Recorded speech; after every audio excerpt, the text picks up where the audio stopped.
feeling is a village is, just like that saying, it takes a village, that it's a, group of people, whether it's a neighborhood or maybe even just like a large condo complex, it doesn't really matter how big geographically, that know that they have this way to reach out to each other, usually electronically, like a listserv or some email that happens, once a day or something, to either reach out for help or let people know they're available for help, or have an extra ticket to the theater, or anything. I'm going to Costco. Anybody need a ride?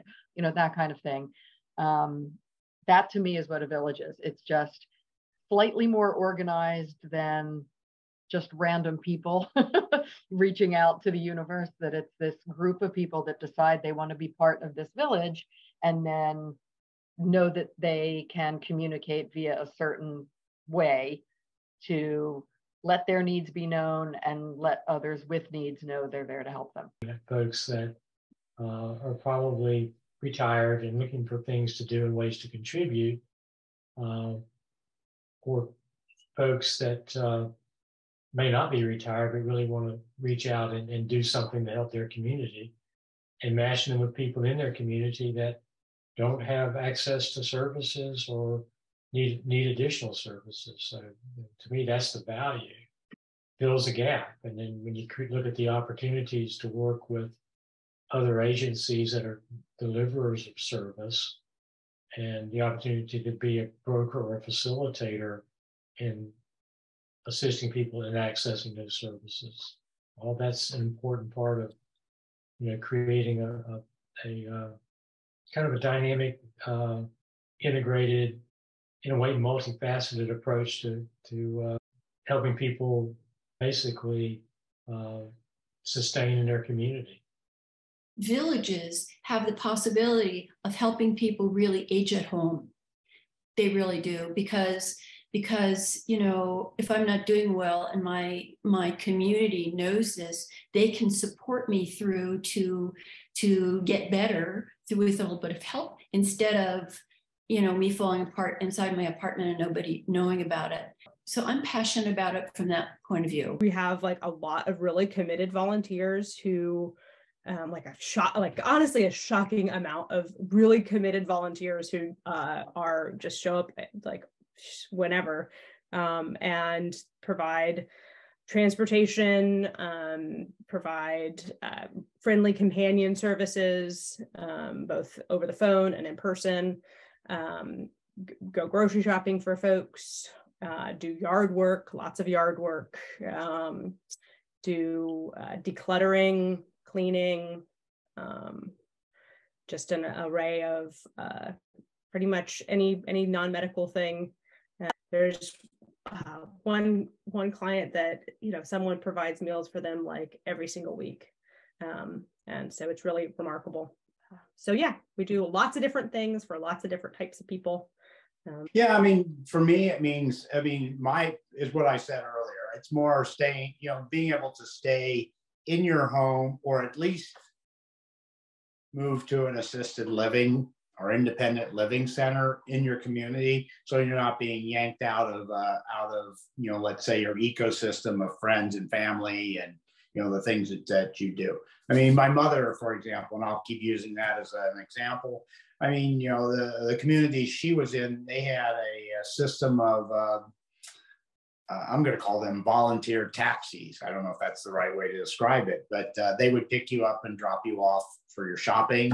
And then they would pick you up at the supermarket and take you home. You had to organize all this, with telephone calls and the like, and it cost 25 cents. But the reality was, these are things that they did in order to get people out.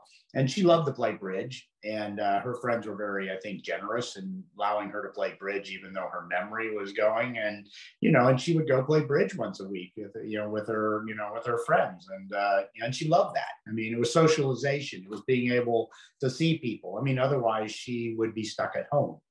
And of course we had caregiver, who came in and spent time with her during the day, and, that sort of thing, but those are the sorts of things, of being able to help people avoid becoming isolated, that people, and we see it even here in the landings, which is, I would say, relatively affluent. But I mean, we see people that basically hardly come out of their homes, that are getting older. During the hurricane, we helped our neighbors find a place to go shelter because they had nowhere to go. I mean, they literally had nowhere to go and were panicking. They had no family here, and so we fortunately had a place for them, and we arranged for them to go go wait off the storm there, and nothing happened to their home, so they were fine. Those are the sorts of things that a village could certainly help with, and particularly in an area like this. The needs that a village provides for a lot of seniors, if you are focusing on seniors, is just the opportunity for socialization, because there's a lot of seniors that live alone and they get isolated and lonely. And this way, there's just sort of this group of people that if you want to be out among others, you can, reach out. We also combat a lot of loneliness. Mm-hmm. I went to a lady's house the other day to deliver food. She called up, she needed services, and she asked me to look in her refrigerator, and she had some frozen fish sticks, and she had a frozen lasagna in there. And I said, "What's up with this? You have no food." And she said, "I don't have the energy to cook." So I was able to reach out to Area Agency on Aging, because she's homebound, and get her an interview so that she can get some home meals delivered. But her appointment with them isn't until April 7th. So what is she going to do? And she said, I've lost nearly 20 pounds. So yeah. So I ran over to the congregate meal site, and I just started getting all this food for her, filled up a big box, and I've been bringing it to her home until she starts getting those home meals delivered. And she was so thankful. She hugged me. She said, "Can I have a hug?" And of course I hugged her, and she started to cry. And I said, what's going on? Why are you crying? And she said, "Oh, a hug. I haven't had a hug in years." And my heart just broke. So the socialization is huge. Making sure you go into the homes, and you at least, put your hand on their shoulder. You don't know if they haven't had human contact in Lord knows how long. Their value is in helping seniors feel connected. This is a huge impact, and I think COVID really brought this to a head. That how many seniors, their health deteriorated because they were alone, they were isolated. Through the village movement, you do not feel isolated, even though you're living alone. And aging can be scary because there are certain health issues that can come up. But if you can set an appointment for someone to take you to the doctor, someone who cares, and you can have people calling you to check on your health. This is invaluable to people who are isolated, particularly like during a COVID event. Also, just as important to have activities that aging adults can participate in. As you get older, it's more difficult to find new friendships. So this is a built-in friendship community, and therein is much comfort, which people as they age do not have that. Now, if they go into an adult community where there's all kinds of activities and they have transportation here and there, you're doing okay. But a lot of those places are extremely expensive. So for people who do not have the resources, and even people who do, having this community of helpers is such it can be a calming presence in your life.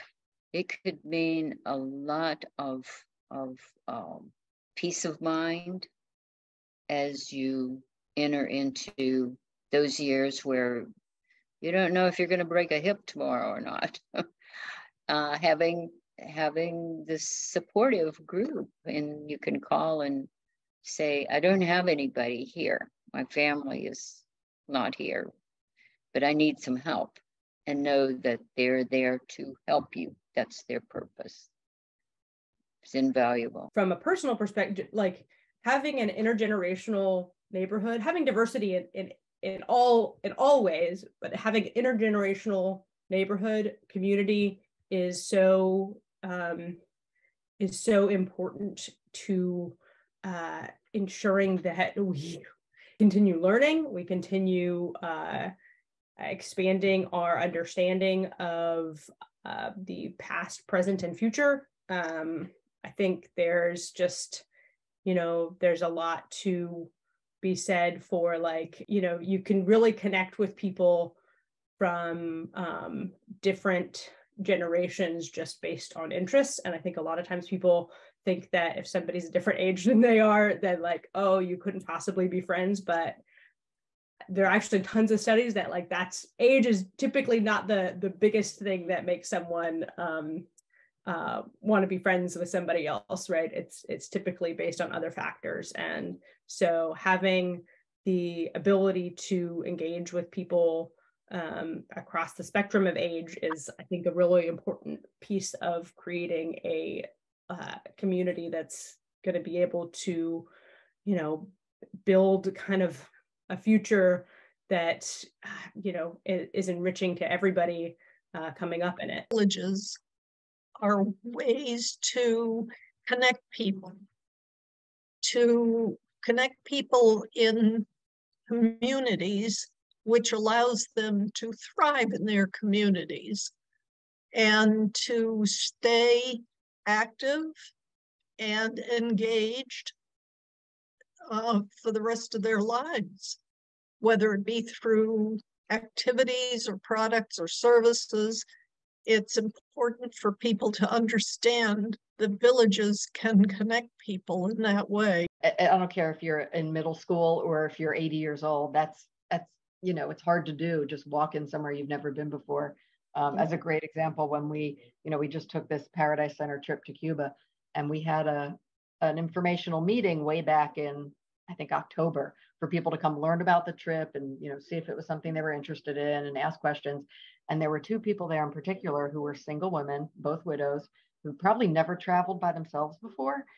And one of them said, I really want to go, but I'm by myself, and what am I going to do at night? And we just got to be friends during that little meeting. And I said, hey, you can always come out to dinner with me at night. And she ended up signing up right then. She wanted to come on the trip. So there's, what I mean? There's that loneliness factor. And I think especially for people that are widowed or widowered, to now be doing things by themselves is a really challenging thing, because they've always been part of a partnership. And I think that's super important to know that they're not the only person who's going to be a single walking into wherever it is they're going. And I think the village concept really helps with that, because you're seeing these are emails or whatever communications. It's just one person. Like I said, hey, I have an extra ticket to, Florida Studio Theater. Who wants to come with me? You drive and I'll buy you your ticket, kind of thing. And, I love that. I'm like, the number one thing that most people ask for in a village is transportation.